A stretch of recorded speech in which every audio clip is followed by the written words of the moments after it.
Ladies and gentlemen, boys and girls, children of all ages, welcome back to another Empire Sports Media production. I'm JJ Ceglio, and I'm joined by my good friend Conner Gaffney for a new podcast called Golden Dome Daily, all things Notre Dame, all the time. Conner, how you doing? Glad to be here. Feeling great. Vibes are high in South Bend. You know, JJ, this is like I'm feeling things that I wasn't feeling last year with Marcus Freeman, with Brian Kelly. The vibes are just so good right now.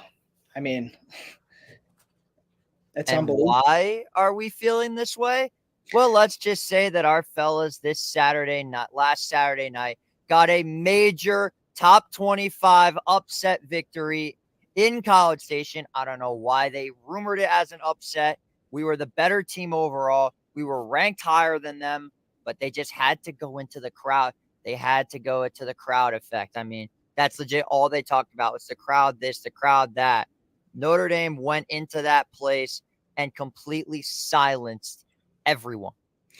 107,000 plus.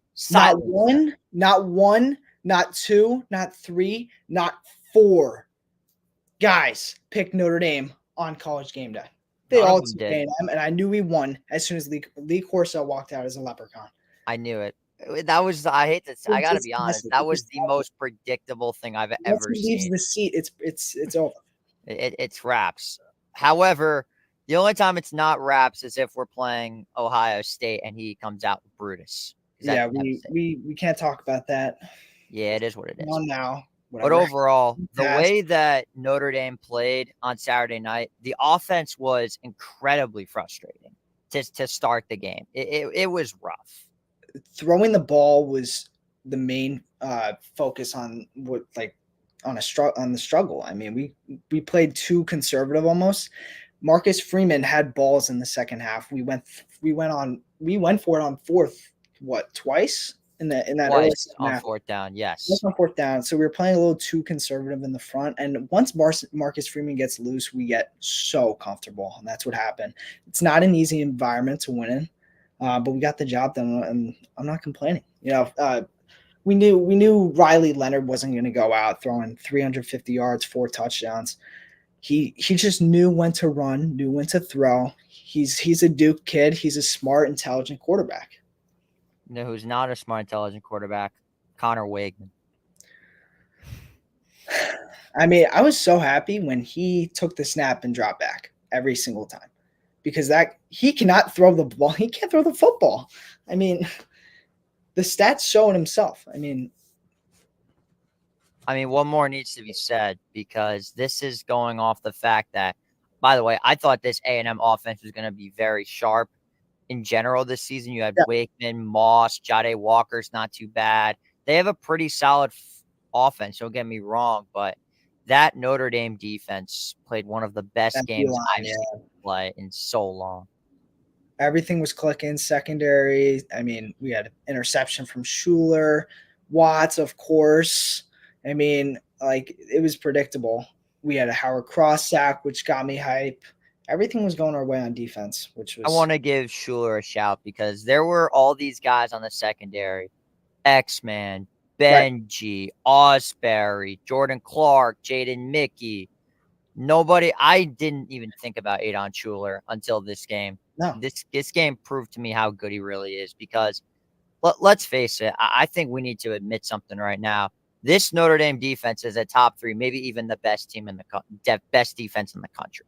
I'm going to go ahead and say it. They're that good.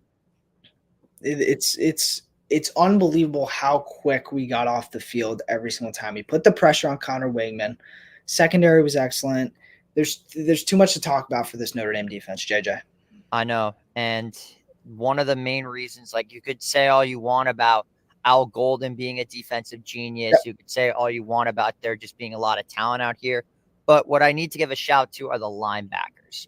Jack Kaiser, Drake Bowen. Incredibly underrated linebacker core that just does not get enough credit. I think they settle in so easily each game. They learned under JD Bertrand, who's now in the NFL.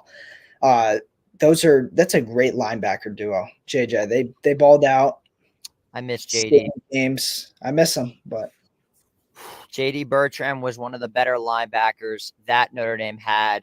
And if you're taking a look even further at the depth of this squad, I mean, we already mentioned the secondary. I mean, the way they played against A&M, it was a no-fly zone for the entire game. I mean, this is exactly what I expected from this Notre Dame defense. Again, Benji, Mickey, Schuler, Jordan Clark had a good game. But shout out Christian Gray. I mean, that dude came in out of nowhere and just had himself a hell of a day. This is the thing that I expect from an Al Golden unit. The dude knows what he's talking about. He's a defensive mind, and this is the type of team that can really take you far in the playoff if they play like this every single week. I never second guess that Al Golden addition. Never. The thing about I think it was Mickey earlier in the first half. He had a flag. I think he had a rough start, but he settled in. We're so young, so they're gonna have those those first game jitters, especially in College Station. So the other thing that I want to talk about, if we're gonna go back to the Irish winning this game, is I want to give a big shout out to our offensive line. I mean, 6 combined snaps, and I'm pretty sure they didn't give up any till the fourth quarter. Not one.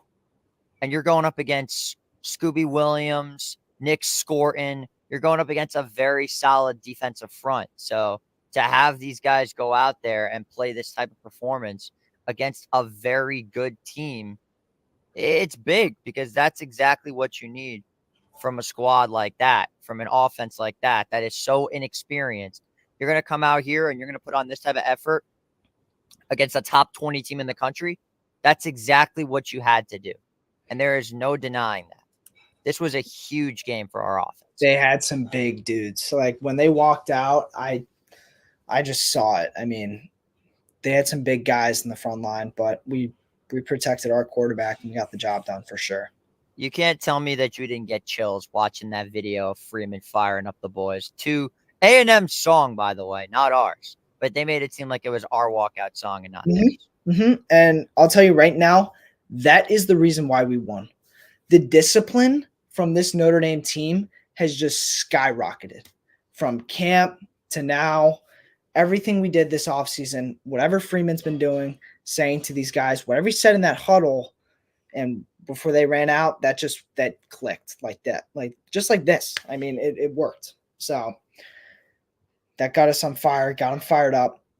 The running back room was another important part to notice. Our 2 running backs, it's another fire. It's an animal. You got Jadarian Price and Jeremiah Love.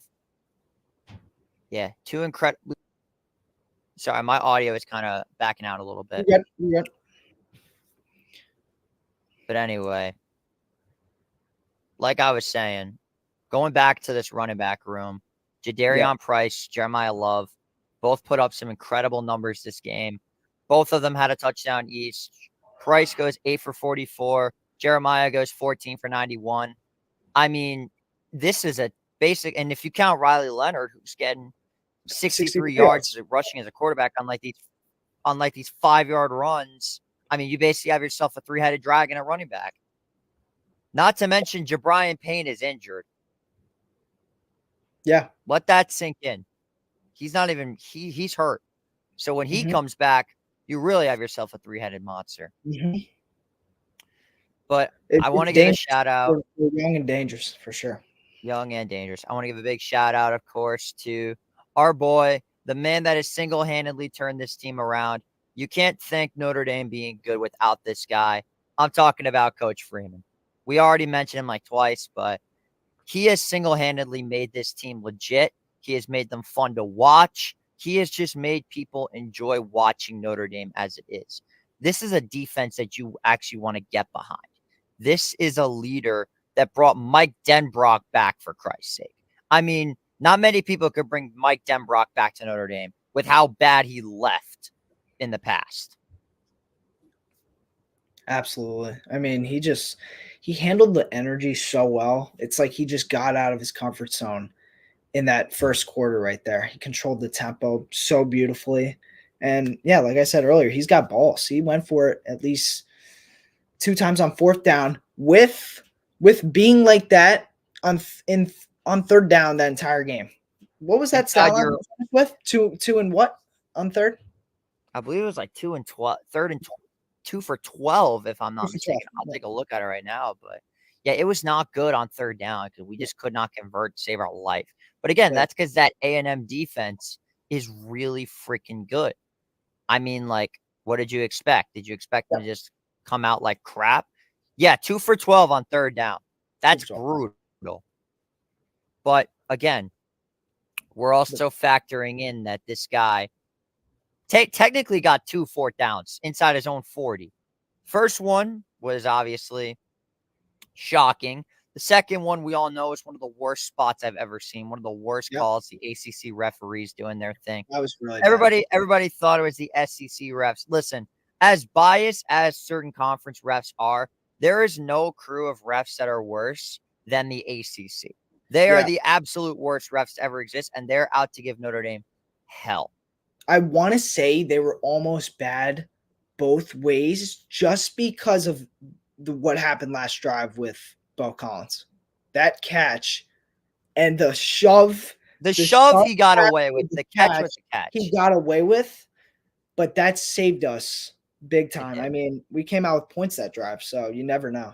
Here's the thing. The catch was a catch. It was the shove that they missed. The catch was big. And it was great. It could be like one of the best catches. Probably, I mean, granted, we're going to be seeing guys making all these one-handed catches, so let's not get our hopes up. It is college football after all. But then again, you're also you're also factoring in that Texas A&M, when they got that stop on fourth down, they completely forgot how the rules were of the defensive line because everybody was thinking, oh, Riley Mills jumped. Oh, no. It doesn't matter if he jumps. He just can't go over the neutral zone. And he didn't move. He moved, but he didn't go over the line. So that was the correct call. Shockingly, I think they're going to give him that. And they just threw it away because they thought it was a free play.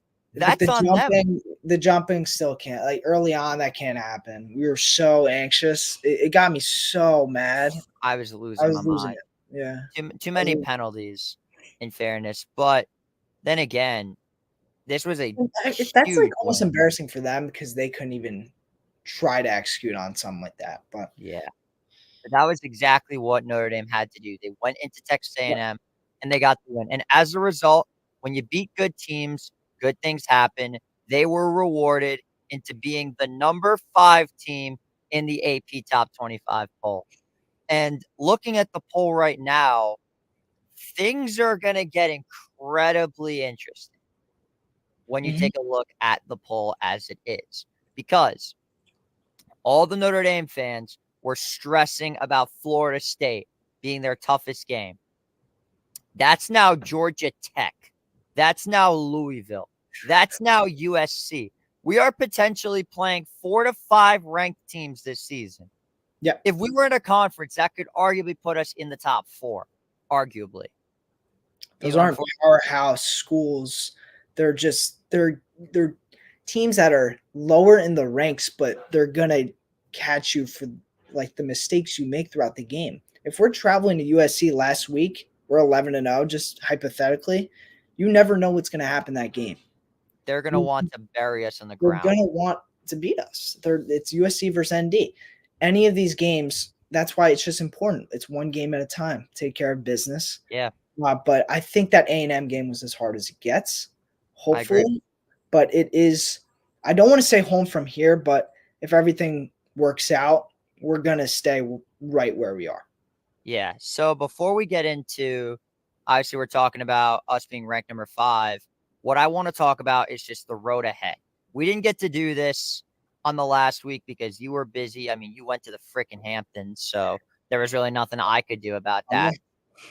I hope you had a great time, by the way. But let's just get right into the rest of the schedule. I mean, we all know they've got Northern Illinois coming up. We'll get deeper into that in a little bit. I think they'll win that. Purdue, that game doesn't really concern me too much, considering that we own the crap out of Purdue. However, it's this week 4 game that scares me. And it's Miami of Ohio. This game worries me a lot. Because on the other side is Louisville. And we all know how badly we struggled against them last year. I mean, that was one of the worst performances I've ever seen from a Notre Dame team. I mean, threw a couple of TV remotes that game. You're lucky to even get your hands on a TV remote. Hat, shirt, phone, thrown place. It was just bad. They couldn't stop turning the ball over. Yeah. However, they're now coming into our house. Jack Plummer's not there anymore, thank the heavens. But I think that we're just going to be a little bit stronger than them. I mean, Louisville could definitely take an L before this game, but I think that's our game to win. Stanford, I mean, granted, it's Stanford. They never take us lightly. I mean, we lost them a couple of years ago. God forbid that ever happens again. But then you've got Georgia Tech. This game also terrifies me. In GT, which is also I'm not sleeping on Stanford because that's another trap game.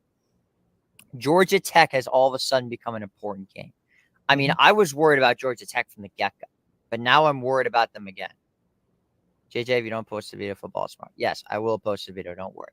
But anyway, going back to this Georgia Tech game, I mean, Haynes King is just a monster. And I think that I'm not expecting a crazy environment from Georgia Tech because, granted, Georgia Tech isn't really known for having a wild environment. But when Georgia Tech is actually good, they can pack the house. That's just the type of team they are. If this team, you say, is hypothetically 5-0, 6-0, they're gonna pack the goddamn house for sure. 100%. Then you've got, well, I was loud. Then you've got the game against Navy, which I'm probably going to try to go to potentially because it's at MetLife Stadium. And MetLife. I think you're definitely going to that, right? Me too. I think I might go to Army.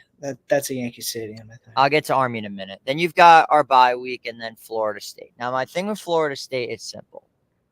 On paper, they're still a very good team. They might be sucking now, but I can't take them lightly. That's just a fact. You can't. Then you've got Virginia and then Army. So the thing with Army is simple. Am I going to try to get to this game? Absolutely. I could just take a train from Beacon and I'm there. The thing is, if my team is in my high school, Newburgh Free Academy, when we make state semifinals, I'm out for Army completely. Like I can't do it. That's so unless we make state semifinals, I will be at that game for sure. But anyway, then you've got USC, which is going to be our biggest game of the year. And again, unless I have a game, you and I are definitely going to be live for that game. That is a fact. Don't you got to coach that USC fan? I did. Well, so that guy is no longer affiliated with us because he got effed over by the school board, but we're not going to get into that. Huh. Yes, I still have that picture of him. It's a great picture. Putting the fight on with the Notre Dame hat on. It's great. I don't know where the hell that Notre Dame hat is, but I got to find it. On second thought, going back to, yes, Nuremberg versus Arlington pop out Friday. Absolutely. But anyway, I think Notre Dame can definitely run the table. With their schedule, they have to get it done. Because if you get it done, you're going to be rewarded by being number 5. I mean, look at all the ranked teams you play. I'm not saying it's as hard as last year. Because, listen, last year, if they went undefeated, there's a good chance they could have been number 1. Honest to God, they could have honestly been number 1 because of how good Ohio State was. I can't agree more. Yeah. I mean, some of those games just still piss me off, but it is what it is. I mean, it felt like a fumble bag because Clemson finished ranked. Because Clemson finished ranked too. Louisville, I'm pretty sure, finished ranked. Yep. Duke, I don't know if they finished ranked or not. So you would have been beaten 4 to 5 ranked teams. So you would have been number 1. Yeah. That's just a fact. So you have to come out. They have to come out this time and get the job done. Just correctly. be aggressive. Just you can't be nice. Like the thing is, Brian Kelly, BK, whatever you want to call him, that he made his team too nice, and we have to beat teams badly because this is what we want. We don't want to make the Tony the Tiger Sun Bowl this year. We want to make the playoffs. We want to make the picks. Why do you think that all these top 25 fans like Cincinnati, Georgia, Ohio State, Michigan, all packed South Bend? Because BK made it like a wine and cheese club. He basically had it being like it wasn't a crazy atmosphere. Whatever happened, happened. Yeah. With Freeman, it couldn't be any more different. Like he wants the energy. He wants to get like Look at the green jersey game from last year against Ohio State. That was one of the best environments in all of college football last year. We lost, yeah, whatever, but still, it's the atmosphere itself. And imagine the quote from Here Come the Irish, the mecca of college football for a home playoff game. Their first ever. The first ever home playoff game at South Bend. Can you imagine the atmosphere of that? It might go back to 88 Catholics convicts in terms of atmospheres. Or 2012 against Pittsburgh or Stanford or the Michigan game from 2008. Ian Book Days had some big time sellouts. I mean, yeah, he did. But point is, it would just be absolute madness. Yeah. Mm-hmm. But yeah, enough about the future. Enough about the AP Top 25. Enough about Freeman. Enough about the atmosphere. We got to worry about this weekend. And sold out time. SB. It is time. Yeah, completely sold out. I don't know why they bother saying sold out. I'm just gonna buy off the resale market anyway. Like, what's the point of saying that? Like, I'm not actually gonna buy from Notre Dame. I'm legit just gonna go on TickPick and buy. I'm like, what's the point of saying that? But anyway, this is a new series called Know Your Foe. We're gonna get into every opponent that Notre Dame plays each week. And this week's opponent is a team that I openly refuse to take lightly because I've seen Notre Dame struggle some really bad football games. I don't think this will be one of them. I think they're going to turn it up. But let's just get right into it. The first part of Know Your Foe, the Northern Illinois Huskies. This just gives me like it's almost like you're going back to, this is when Marcus Freeman's here. Week 2, we played Marshall after we lost to Ohio State. That just, it gives me a little flashback on it. It's not like we're gonna lose, but you never know what you're gonna get out of a Northern Illinois team who's 1-0 coming down to South Bend. Yeah. We got to take care of business. We're 28.5 point underdogs. I think we cover that easily. You said they're 25 point underdogs? They're 28.5 underdogs. 28.5 point. Yeah. I think they'll cover, but here's the argument with that. The other thing we got to mention is the fact that Notre Dame last season, when they played bad teams, they crushed them. Like, look at Navy. Look at who the hell did we play last year? Hang on, I'm just going to pull this up real quick. We played a lot of really teams last year. Okay, I have them pulled up. We blew out Central Michigan. We blew out NC State's not. No, they were not a bad team. Let's not get it twisted. USC, I guess I'm not going to count them as a bad team. Pittsburgh, Wake Forest, Stanford, Navy, Tennessee State. Like, granted, are they going to struggle in the first quarter? I really hope not. I hope that they can just turn on the gas early and make it not go a up 3 scores. I want to be up 3 scores by the end of the first quarter. Just don't. All right, now you might be asking for a little bit too much. Don't you know Notre Dame? That's a bit much. It is Notre Dame. You're right. It is Notre Dame. Like, there's no taking for granted. Like, I'm looking at Northern Illinois right now, and I see that they do have a decent amount of talent on this squad. I mean, this is a team that were not too bad last season. I mean, they finished 7-6 in the MAC, second in their division, only behind Toledo. I think they could definitely make some noise in this conference. Like, I think they could potentially be making the MAC championship. They play they do. They play like Miami of Ohio, Toledo, Bowling Green. I mean, we're not saying you're not going to beat Notre Dame or NC State, but like obviously, I'm just saying there's some competition. You're good. You're good. I think this team can most likely win every other game. Yeah, it should not be taken for granted though, because that's my thing. Like, taking a look at this, Notre Dame cannot sleepwalk going into this game. They have to come out and attack. Freeman has created so much juice within this squad. I expect them to go out there and crush this team, which is what they have to do. You don't want to let Northern Illinois' offense get hot. They put up 54 last week. I mean, their quarterback, Ethan Hampton, threw 18 for 20, 328, 5 touchdowns. Granted, it's against West Illinois, but this is still a pretty good offense. That's only in 20 throws, too. 20 throws, 5 touchdowns. That's pretty freaking good in my opinion. I don't know about you. Maybe I'm overreacting a bit, but it's the truth. You want to take a look at Northern Illinois' offense. Last season, they put up these amount of points. Okay, well, some of these are not great, but they get better. 27, 11, 11, 14, 33, 55, 23, 20, 31, 17, 24, 37, 21. Their offense has got significantly better this offseason.